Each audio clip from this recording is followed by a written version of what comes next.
In Minnesota, the biggest crackdown on illegal immigrants in our history grew out of a staggering fraud scandal that a whistleblower working for the state flagged years ago. There was not any of the normal guardrails. And then, if I did point that out, or anyone else pointed that out, you were immediately targeted and you were the bad employee. This week, we investigate the billions of dollars stolen from American taxpayers and why it went on for so long. Can you explain what you've unraveled about the connections between these scams? The criminal investigation unit was shut down, and they were told, no, we're not doing criminal investigations in child care anymore. As the U.S. and Israel continue unrelenting attacks on Iran and its assets, it raises a question for many. A lot of Americans seem to be thinking, what do we have to do with them and what do they have to do with us? They've had sleeper cells in our country. They've tried to kill 2 presidents. October 1983, the Beirut Marine Barracks bombing.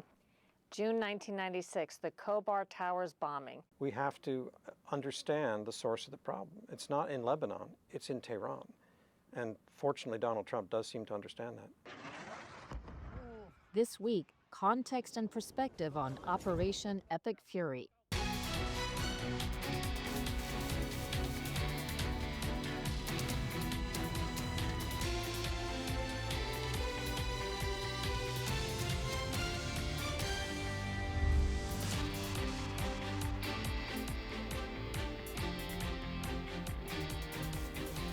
Welcome to Full Measure. I'm Sharyl Attkisson. This marks the beginning of the third week of Operation Epic Fury. Here's a look at some of the latest developments. Iran attacks on ships in the vital Strait of Hormuz interrupted the waterway that transits roughly 20% of the world's daily oil and gas supply. Uncertainty pushed the price of oil over $100 per barrel and raised prices at the pumps for Americans. Iran missile and drone attacks in the Mideast wane, but signs of other attacks by hackers and warnings of Iranian drone attacks inside the U.S. are causing concerns. More on Operation Epic Fury later in the program.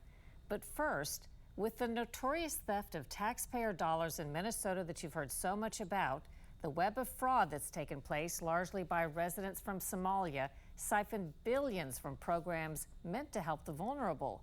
But years before the national headlines, insiders were sounding the alarm about a system primed for abuse on a wide scale. Today, we hear from one of those whistleblowers, then how the crackdown has rippled through Minnesota's Somali community. What I saw and what I was concerned about is that we had very risky practices. We had a great environment for fraud. Long before you probably heard about Minnesota's Somali fraud scandal, Faye Bernstein was blowing the whistle on a system she says was obviously ripe for fraud.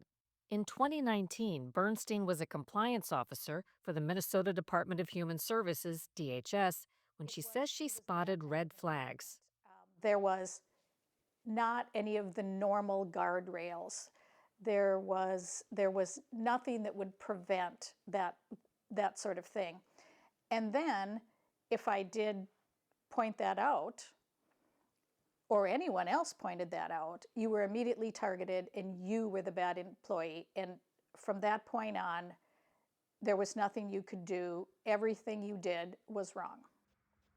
Bernstein says managers at Minnesota's Department of Human Services first pegged her as a troublemaker when she refused to approve 7 problematic contracts. They totaled over $1 million taxpayer dollars. A colleague signed off on them anyway, and Bernstein says she faced retaliation. My job duties were lessened. I realized that I was being excluded, and then I would make meetings to speak to people about something that I needed to do. At that time, it was a large amount of opioid money. We were getting a lot of federal money to do with opioid. And so I would make meetings with coworkers that I had made meetings with many times, and they would decline. From what you gathered, would you think there's a pretty good chance that there is fraud related to opioid money that's gone out the door or other programs we haven't yet focused on? Oh, I can guarantee you there is in the opioid money. Yes, yes. Are we talking about tens of millions of dollars over Yes. years? Tens of millions of dollars. For instance, as my job duties were narrowed down to the level of collating, I continued to be paid out of the federal money, and I shouldn't have been. And there was many of us who were being paid out of federal money, and we should not have been. Because your jobs didn't involve opioid resources. Exactly. 7 years after Bernstein began blowing the whistle, an independent audit in January confirmed ongoing shortfalls. It concluded that recently, after scandal broke out, employees at Minnesota's Department of Human Services, DHS, either backdated or created documents involving mental health contracts during the audit of their work. The audit ultimately concluded the agency did not comply with most requirements and did not have adequate internal controls over grant funds. Multiple DHS employees backdated or created documentation during that audit. If somebody directed staff to falsify documents, it is absolutely wrong, not okay. It is it's an HR matter for sure. It may be more than that, as Auditor Randall discussed. Another red flag: Minnesota's Medicaid spending on autism services. It surged from about $1 million in 2017 to $343 million in 2024 without meaningful oversight. I call the House Prevention and State Agency Oversight Committee to order. Minnesota State Representative Kristen Robbins has heard from numerous whistleblowers. She heads up the legislature's main Fraud Prevention Committee. Robbins says after state audits in 2019 exposed millions in child care fraud, lack of action kept the system vulnerable to abuse. Can you explain what you've unraveled about the connections between these scams, what they were, and how they are tied together? So this big explosive report came out, and rather than saying, okay, go to town, go do all these criminal investigations, the criminal investigation unit was shut down, and they were told, no, we're not doing criminal investigations in child care anymore. You can look at overpayments, and then any overpayments you find can get referred to an overpayments committee, and we'll decide if we'll seek reimbursement. But they were no longer pursuing criminal investigation or charges on child care fraud. What do you make of that? It's astonishing. But that part is all new. Like, I found out about that, from a whistleblower in the last, I would say, 5 weeks. There was a group of people involved from the Somali community who created a group called the Minnesota Minority Child Care Association. And that group would try to lobby against changes that would tighten the internal controls. So anytime the legislature did come forward with a proposal to say, oh, well, we should tighten this up or tighten that up, this Minority Child Care Association would say, no, we shouldn't do that. That will hurt our families. That's, not going to work. And many of those people who were involved in the Minnesota Minority Child Care Association then later became defendants and charged and convicted in the Feeding Our Future scandal. So the child care led to the Feeding Our Future scandal. The Feeding Our Future scandal is the nation's biggest known COVID fraud scheme. Prosecutors say Minnesota nonprofits, vastly run by Somali Americans or immigrants, falsely claimed to have served 91 million meals, for which they fraudulently received nearly $250 million in federal funds. That money did not go to feed kids. Instead, it was used to fund their lavish lifestyles. And then the Feeding Our Future sites, many of them had ties with autism centers or sober homes or non-emergency medical transportation or housing stabilization, and now we're finding adult daycare and assisted living. So it just kept mushrooming, but in the same network, in the same business model, all because there were no internal controls at DHS, low guardrails in these programs, and a lot of money. Total estimated Minnesota fraud, at least $9 billion tax dollars since 2018, across 14 high-risk welfare or social services programs. Nearly 100 people have been charged so far, the vast majority Somali Americans or immigrants. 2/3 convicted in multiple interconnected schemes. There are news articles that I recently saw that said the notion that there were these child care centers without children was debunked by subsequent visits that showed there were children there and everything was fine. No. I mean, first of all, we've had the convictions on the record. But secondly, I did a hearing in February of 2025 where I provided to the department a list of 72 child care centers our staff had reviewed that we thought were problematic. To my knowledge, they didn't do anything with it. And then Nick Shirley visited many of those same sites. And the child care center is locked. And, now they've claimed they've gone and visited it. But our staff, over 2 different years, went to many of these sites and found the same thing. Locked, boarded up, no evidence of even furniture, no evidence of a playground, no evidence of people being there. So I would say it certainly hasn't been debunked. Amid the Somali fraud convictions, both real and damaging, Somali Americans and immigrants in Minneapolis told us they're being unfairly painted with a broad brush. After a break, we'll hear from some of them.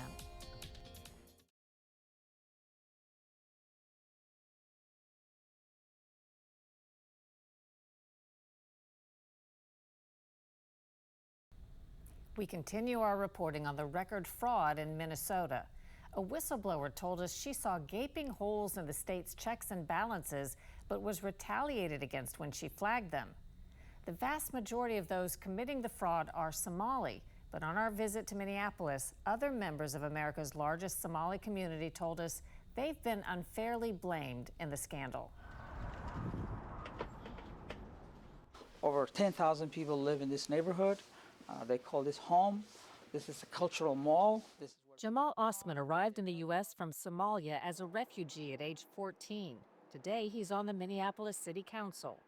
It's, as you can see, a lot of stores are closed because people are afraid of coming out and talking to, doing their business because they're afraid of ICE. While at the mall, Abdi Karim Elmi approached Osman to complain that innocent residents are bearing the brunt of blame for what criminals have done. He's now ready to produce his U.S. passport upon request. Your passport around? Every day. I've been here 29 years. I'm carrying this every single day.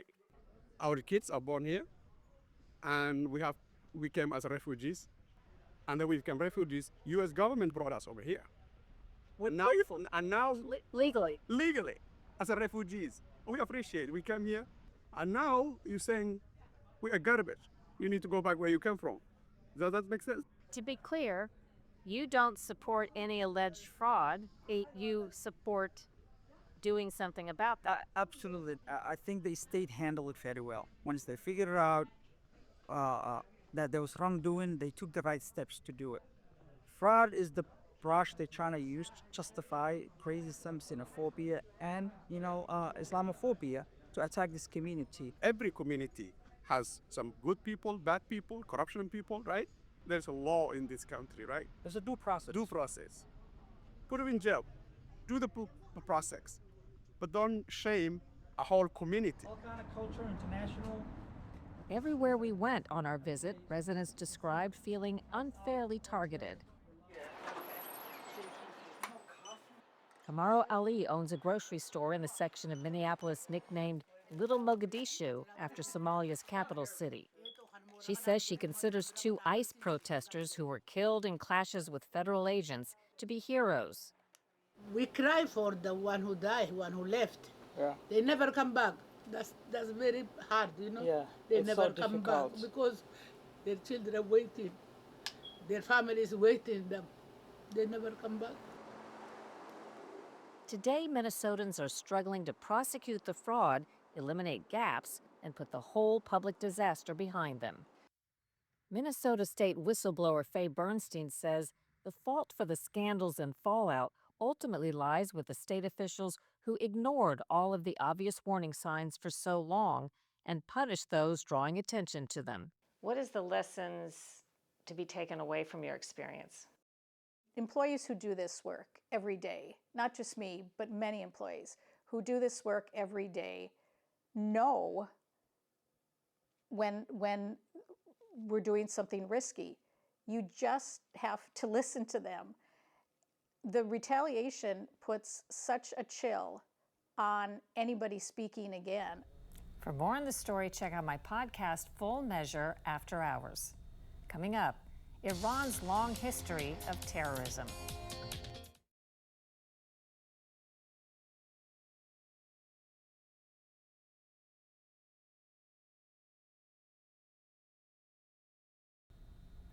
The Iran conflict is shaping a new geopolitical dynamic even beyond the Middle East.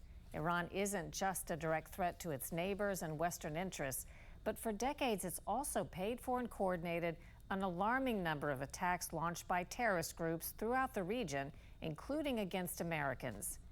If you know more about the carnage Iran is responsible for and how it's become the powder keg we know today, then former U.S. Ambassador David Hale. He's with the Wilson Center, a nonpartisan think tank. A lot of Americans seem to be thinking, what do we have to do with them and what do they have to do with us? Why don't we just leave them alone? Since 1979, I think it's 8 different presidents have confronted a tremendous threat by Iran against American interests. They've had sleeper cells in our country. They've tried to kill 2 presidents. George Bush, if people forget, when he had retired, he went to Kuwait and there was a near assassination against him. We know that President Trump is also in their crosshairs, Secretary Pompeo, John Bolton. The list is just endless. Not only that, but and perhaps even more significant, because we can handle these kinds of threats, is that they have been allying with our enemies and adversaries throughout the Middle East from day one as a revolutionary regime. Whether it's Hezbollah in Lebanon or Hamas in Israel, they have done things not to bring justice and peace to the Arab world, but in order to defend their own power and project it across the Arab world. And that has been thwarted American interests for stability, peace, and prosperity amongst our friends and allies in the Middle East for many, many decades. And it's time to put a stop to it. Is Iran responsible for much of what we think is the powder keg that we've known the Middle East to be for so many decades? Right. There are other problems in the Arab world, but Iran has been adept at exploiting them for its own purposes, not to solve conflicts, but to inflame them, to make sure that any time American diplomats or others came closer and closer to an agreement, and I myself worked on the peace process for several years in the Obama administration, every time we got closer, we'd face terrorism. And the terrorism was always traceable, financially and otherwise, to Iran. That was their strategy. Keep the region in flames, therefore they have the upper hand, and they can unite their own people against an imaginary threat from outside. Around 1979, under Jimmy Carter, there was the Iran hostage crisis. Certainly, I think for my generation, President Trump's generation, we don't forget. And that was the beginning of our very troubled relationship with this Islamic regime. We didn't want difficulties with them. The Carter administration actually tried at the beginning to establish good relations, at least a workable relationship with the new leaders in Iran. Instead, we had our embassy seized and hostages taken, and the collapse of a presidency, frankly, as a result of that. The problem, in my view, looking back on this period, and I was involved in the Middle East for 40 years, Iran is at the center of almost all of our problems, and yet we never really addressed the center of that problem. April 1983, the U.S. Embassy bombing in Beirut, an Iran-backed group, Islamic Jihad, a precursor to Hezbollah, carried out a suicide car bombing at the U.S. Embassy, killing 63 people, including 17 Americans. Diplomats and CIA folks were among those. Well, I know a lot of the people who were in that bombing and happily survived. I worked for, Ryan Crocker was one of them, and he later became ambassador to Lebanon during my first tour there. It's a searing moment. And again, we didn't retaliate. We just sucked it up because we didn't want to expand the conflict that was already bad enough going on between Lebanon and Israel at that time and Syria. But that was a mistake. We lost deterrence, and we've lost deterrence over the years. October 1983, the Beirut Marine Barracks bombing. Iran-backed Hezbollah operatives detonated a massive truck bomb at the U.S. Marine compound in Beirut, killing 241 U.S. service personnel. I never hear people really talk about that today, but that was massive. 220 Marines, Navy and Army members, wounding 100. I think it was one of the deadliest attacks on U.S. interests before the 9/11 attacks. That's right. Well, the Marines do remember. They were not there in the spirit of war. They were there in the spirit of peace. And this is what happened. Ronald Reagan actually ordered a retaliatory attack against an Iranian target in the Bekaa Valley, the eastern part of Lebanon. It never happened. The bureaucracy seemed to just shut it down. Well, what lesson do the Iranians draw from that? You know, we've had 8 presidents, they've had 2 leaders during this period. So they think they can wait us out. And didn't we withdraw our troops from Lebanon after that? And not long after, they were pulled out because American the popular will, political support in our country for maintaining the Marines evaporated. There was confusion about what their mission was. Why were we taking these risks? But the lesson I draw from that period is that we have to understand the source of the problem. It's not in Lebanon, it's in Tehran. And fortunately, Donald Trump does seem to understand that. June 1996, the Khobar Towers bombing. That killed 19 American service members and injured hundreds. It was directly linked to Iranian support and direction. My first assignment in the Foreign Service, I lived just a mile or 2 from that compound. And you know, again, our soldiers were there at the invitation of the Saudi government. We were not there in a war spirit. We were there to help defend and support the Saudis and help build their army and their capabilities and this kind of thing. The Iranians, whatever the names of these groups are, the Iranians ultimately are behind these masks. And so yes, this is an important reminder to people that if you want more of this, do nothing. In all the years you were working in government, do you remember being part of conversations or hearing what people were thinking and thinking to yourself, as you've expressed here, we need to do something more? It always puzzled me, even as a junior officer, why we weren't addressing the root causes. And later, as I became more senior and would be able to actually interact with leaders in these countries that were being targeted as well, because often the Americans may be dying, but the target is often the countries that are hosting them, is that they also were puzzled that we weren't going after the actual root of the problem. And so it's going to be tough. This isn't going to be easy. We've waited too long to do it. But as Americans debate why now, I think one of the answers to that is because Iran is more vulnerable now. Why would you wait and allow them to regain their strength? Unfortunately, because of their war of choice, by the way, in entering and supporting these attacks on Israel, they have suffered a reversal of fortunes that was unimaginary. And surely it's time to bring that home. After a break, what's ahead next week on Full Measure?